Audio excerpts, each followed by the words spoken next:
आपकी अपनी समीरा अजीज Saudi media से और मैं चेयरपर्सन हूँ समीरा अजीज ऑफ कंपनीज की। टाइटैनिक का डूब जाना तारीख के सबसे बड़े हादसात में से एक है और इस हादसे का दर्द अब भी इंसानियत को महसूस होता है, जिसकी वजह यह है कि इसके साइड इफेक्ट्स के तौर पर अब भी खतरनाक हादसात रोनुमा हो रहे हैं। सयाहती कंपनी ओशन गेट के मालिक ने जब भारी किराया लेकर जिन सयाहों को टाइटैनिक के मलबे को दिखाने के लिए रफ्ते सफर बांधा, जिसमें मुहक्किकीन भी शामिल थे, ये जो 5 लोग हैं जो अब निवाला बन गए इसी मिशन का, इसी एडवेंचर का, तो क्या ये सब नतीजा है उस नाफरमानी का, उस केयरलेसनेस का, जिसके तहत सयाहती कंपनी ने, उसके मालिक ने सिक्योरिटी रिक्वायरमेंट्स को बिल्कुल नजरअंदाज किया था? क्या सबकी जानें इसी वजह से गई? ये एक सवाल बना हुआ है, मुअम्मा बना हुआ है। जो रैकेज मिला है, जो मलबा मिला है, सोशल मीडिया में हंगामा मचा हुआ है। कहा जा रहा है कि अगर सीधे सीधे ये सबमर्सिबल, जिसे लोग सबमरीन भी कह रहे हैं, ये अगर किसी टेक्निकल खराबी की वजह से किसी नुकसान का शिकार होती तो इस तरह ढका छुपाकर सफेद कपड़े में इसका जो रैकेज है, इसका जो मलबा है, वो ना लाया जाता, बल्कि मीडिया को पेश किया जाता, समझाया जाता। इस तमाम कहानी में लोग बिला वजह एक अहम बात को नजरअंदाज कर रहे हैं कि सिक्योरिटी और सलामती के अहम नुकात को, अहम रिक्वायरमेंट्स को, अहम तलबात को नजरअंदाज किया गया था। टाइटैनिक सबमर्सिबल थी, सबमरीन नहीं थी, क्योंकि उसको पानी में लॉन्च करने के लिए और वापस लाने के लिए एक सपोर्ट शिप की जरूरत थी। सबमरीन के साथ ये मामला नहीं होता। इस सबमर्सिबल की मालिक सयाहती कंपनी ओशन गेट ने जहाज पोलर प्रिंस से कनेक्ट करके इसे समंदर में उतारा। टाइटन एक एक्सपेरिमेंटल, एक तजुर्बाती सबमर्सिबल थी, इसलिए इसके मौजूद ने, इसके फाउंडर ने इसके शेप को भी नॉर्मल स्पैरिकल शेप के बजाय साइलेंड्रिकल शेप का बनाया। स्पैरिकल सबमरीन में बस 2 लोगों की गुंजाइश होती है, तो गोया ज्यादा लोगों को एडजस्ट करने के लिए ये डिजाइन बनाया गया। लेकिन एक्सपर्ट इसी बात को एक गलती करार देते हैं। अगर सबमर्सिबल स्पैरिकल शेप की होती तो इस पर पानी का प्रेशर सब साइडों से बराबर का पड़ता और यूं इसके बीच से क्रैश होने के चांसेस कम हो जाते। मगर साइलेंड्रिकल शेप की बनी हुई इस टाइटन में पानी का प्रेशर बराबर से डिस्ट्रीब्यूट नहीं हुआ और यकीनन इसमें सेंटर में पानी का प्रेशर ज्यादा आ गया होगा, जिससे इसके बीच से टूटने के चांसेस ज्यादा हो गए। यूं हम कह सकते हैं कि टाइटन के डिजाइन से कॉम्प्रोमाइज करना एक सिक्योरिटी ब्रीच था। हैरत और अफसोस इस बात का है कि इसी कंपनी ने किसी जिद्दी और लापरवाह बच्चे की तरह अगले साल की इसी तरह की जर्नी का इश्तिहार दोबारा दे दिया है। मीडिया का इस तरह के इश्तिहार को एक्सेप्ट करना और इस वाक़ये के बाद इस तरह के इश्तिहार की इजाजत देना, जबकि अभी इस वाक़ये की इन्वेस्टिगेशन बाकी है, ये सब इंतहाई गैर जिम्मेदाराना अमल है। अब हमारी टेक्नोलॉजी ने इतनी तरक्की कर ली है कि टाइटैनिक जैसा वाक़या शायद दोबारा रोनुमा हो सकता है, तो भी मुश्किल से। शर्त सिर्फ ये है कि आप सिक्योरिटी को नजरअंदाज ना करें। मीडिया को भी चाहिए कि अगर इस किस्म के किसी एडवेंचर की उन्हें पेशकश हो तो वो जो भी तशहीर करें वो भरपूर दयानतदारी से करें। इस किस्म के एडवेंचर्स और सयाहती जो प्रोजेक्ट्स होते हैं उनकी तशहीर के लिए, इन्फ्लुएंस करने के लिए मीडिया के जो जहन होते हैं, जो मीडिया के लोग होते हैं, उनको भारी किस्म की फीस भी ऑफर की जाती है। मीडिया को चाहिए कि वो इस फीस को कबूल करने से पहले 10 बार सोचें कि क्या वो ये हलाल फीस ले रहे हैं। ओशन गेट के CEO स्टॉकटन रश के जो मीडिया में बयानात थे वो इस बात की तर्जुमानी करते थे कि वो सेफ्टी गाइडलाइंस को बिल्कुल भी फॉलो नहीं करना चाहते थे। फॉर एग्जाम्पल मैं आपको उनका एक बयान यहाँ सुनवाती हूँ जिसमें वो ये कह रहे हैं कि सेफ्टी और हिफाजती इक़दामात एक बेकार काम है। अगर ऐसा है तो ना आप बिस्तर से उठें, ना आप गाड़ी में बैठें, यानी कि आप कुछ भी ना करें। वो इन तफक्कुरात के हामिल नहीं थे कि आप जो भी काम करें वो हिफाजत के साथ करें। ना सिर्फ आपकी हिफाजत बल्कि दूसरों की भी हिफाजत जरूरी होती है, और यही हुआ। ना सिर्फ उन्होंने अपनी जान गंवाई बल्कि बाकी लोगों की भी जान जोखिम में डालकर उनकी जान जाया होने का भी बाइस बने। Yeah, at some point, safety just is pure waste. I mean, if you just want to be safe, don't get out of bed, don't get in your car, don't do anything. इसके अलावा CEO Stockton rush ने 2019 में भी एक interview दिया था जिसमें उन्होंने अमेरिकन पैसेंजर वेसल सेफ्टी का जो कानून है 1993 का, उसको भी फालतू करार दिया था और ये कहा था कि इसमें जितनी एहतियात पर ध्यान दिया गया है इसकी कोई जरूरत नहीं है। यही नहीं बल्कि एक जगह धड़ल्ले से इन्होंने इस बात का इकरार किया कि इन्होंने टाइटन बनाने के लिए रूल्स तोड़े हैं। इसकी वजह इन्होंने अपनी मंतक, अपनी लॉजिक, अपनी इंजीनियरिंग बताई और सबकी जान खतरे में डाली। रूल ये कहता था कि कार्बन फाइबर यूज नहीं करना है, मगर इन्होंने फिर भी टाइटन में कार्बन फाइबर यूज किया। Broken some rules to make this.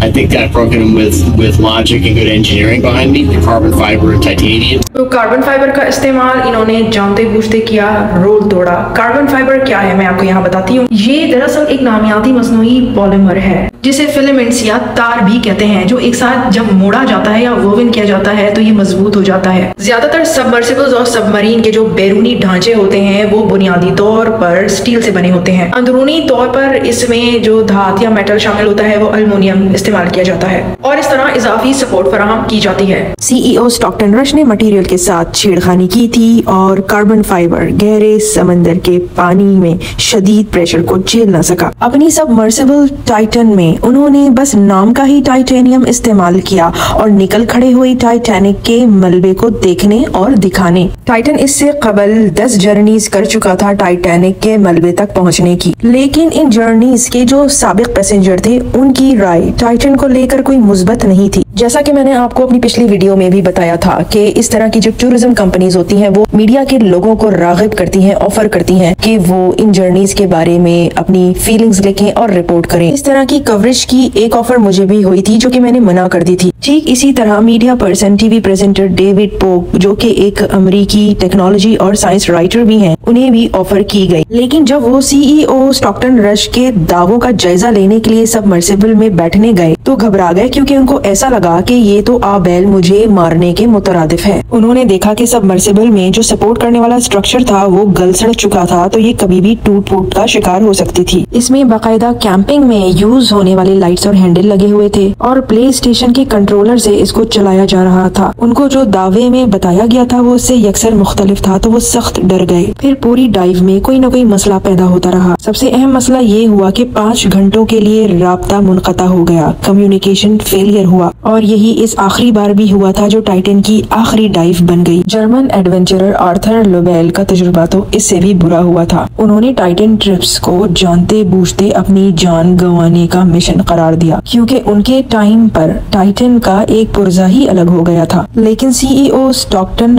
Rush ने डाइव को कैंसिल करने के बजाय इस पार्ट को एक नायलॉन से बांध दिया और टाइटन को ट्रिप पर जाने के लिए समंदर में उतार दिया। मीडिया के लोगों को इम्प्रेस करने की हिकमत अमली के तहत BBC के लोगों को 2022 में टाइटन में टाइटैनिक के मलबे को देखने के लिए ले जाया गया। उन जर्नलिस्ट का कहना है कि उन्होंने ये देखा कि टाइटन में जो थ्रस्टर लगा हुआ था वो उल्टे डायरेक्शन का लगा हुआ था। जब आगे का बटन दबाया जाता तो टाइटन या तो पीछे चलना शुरू कर देती या गोल गोल घूमना शुरू कर देती। लापरवाही की हद ये थी कि इस कदर हसास और पुरखतर मुहिम जोई के लिए मुतय्यन आबदोस टाइटन के इलेक्ट्रिकल सिस्टम के काम के लिए एक ऐसे कॉलेज इंटर्न मार्क वॉश को तैनात किया गया, जिसने 2017 में जब कॉलेज खत्म किया ही था तो उसे 2018 में टाइटन के इलेक्ट्रिकल सिस्टम के लिए नौकरी पर रख लिया गया। टाइटन के इस सानहे से 5 बरस कबल CEO स्टॉकटन रश ने अपने एक इंजीनियर डेविड लॉकरिच को इसलिए नौकरी से फायर कर दिया था क्योंकि उसने सेफ्टी मेजर्स को लेकर एतराज उठाए थे। दरअसल इस इंजीनियर ने टेस्टिंग के दौरान टाइटन में एक गड़बड़ देख ली थी कि 4000 फीट के बाद इसमें हल, व्यू पोर्ट और कंट्रोल में क्रैक पड़ने लगे थे। तो इसका साफ मतलब ये था कि 4000 फीट के नीचे टाइटन प्रेशर हैंडल ना करने की वजह से टूट जाएगी। ओशन गेट ने कोई सेफ्टी सर्टिफिकेट भी हासिल नहीं किया। CEO स्टॉकटन रश का कहना था कि इस तरह के अप्रूवल प्रोसेस रास्ते का कांटा होते हैं। उन्होंने एक प्रोटोकॉल शामिल कर दिया जिसके तहत टूर पर जाने वाले पैसेंजर्स को एक खास डॉक्यूमेंट साइन करना होता है कि ये आबदोस किसी भी रेगुलेशन से अप्रूव्ड नहीं है। टाइटन के इस हादसे पर तबसरा करते हुए जेम्स कैमरॉन, जिन्होंने टाइटैनिक फिल्म बनाई थी और जिसकी तहकीक के लिए वो 33 टाइम्स जो है टाइटैनिक के मलबे से होकर आए थे और उसके बाद इस रिसर्च के बाद उन्होंने ये फिल्म बनाई थी। उन्होंने टाइटन के हादसे के लिए ये बताया कि उन्होंने देखा कि जो कैप्स जो थे टाइटेनियम से बने हुए थे वो मौजूद पाए गए, लेकिन जहाँ जहाँ कार्बन फाइबर यूज हुई थी टाइटन के उस जगह के परखचे उड़ गए। 1985 में रॉबर्ट बैलेट ने टाइटैनिक का मलबा सबसे पहले डिस्कवर किया था। उनका बयान ये आया है कि तहकीकी सिलसिले में वो कई बार उसी समंदर में गए, उसी जगह उन्हीं पानियों पे गए और टाइटैनिक के मलबे पर उन्होंने रिसर्च की,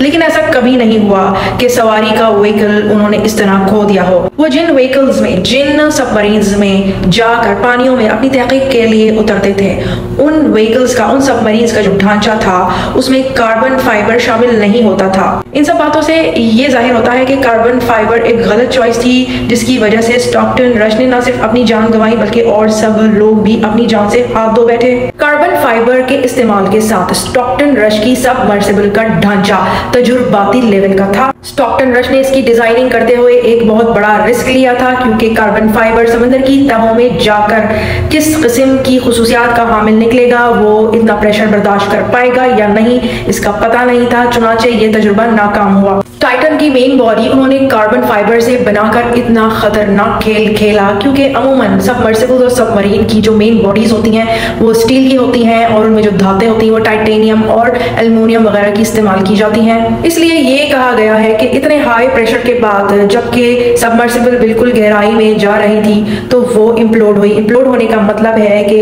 अंदर की जानिब स्क्वीज होकर फट जाना। अब बात यह है कि टाइटन के हादसे को लेकर अलग अलग थिंक टैंक्स बन गए हैं, अलग अलग मफरूज़े कायम हो चुके हैं, सोशल मीडिया में एक यलगार है। वजह जो भी हो, तफ्तीश में जो भी नतीजा सामने आए, आपका जो भी ख्याल हो, लेकिन एक बात तो अपनी जगह मुस्तनद है, क्या एहतियात में, सेफ्टी में कोई भी कॉम्प्रोमाइज किया जा सकता है? ये जो मैंने आपको CEO स्टॉकटन रश के मीडिया इंटरव्यूज दिखाए, सुनाए और इनके ख्यालात आप तक पहुंचाए, तो क्या ये ख्यालात ठीक है? क्या इनको एक्सेप्ट किया जा सकता है? क्या ये सही है? सेफ्टी मेजरमेंट्स या हिफाजती इक़दामात को चैलेंज करना क्या सही है? ये वाकया हम सब के लिए एक सबक छोड़ जाता है। जब हम किसी को लीडर मानते हैं, उसकी बात सुनते हैं, समझते हैं, तो देख लें कि वो कौन है, हम किस पर भरोसा करने जा रहे हैं, हम किससे इंस्पायर हो रहे हैं, हम किसके इन्फ्लुएंस में आ रहे हैं। Choose your role models very carefully. आप किसके नक्शे कदम पर चल रहे हैं या किसके साथ हमदम और साथी बने हुए हैं, देखिए, सोचिए, समझिए और फिर फॉलो कीजिए। जी जनाब, तो मैं फिर आऊंगी, फिर मिलूंगी किसी नई अच्छी सी इंफॉर्मेटिव सी वीडियो के साथ। सो टिल देन, मास्सलामा, बाय बाय।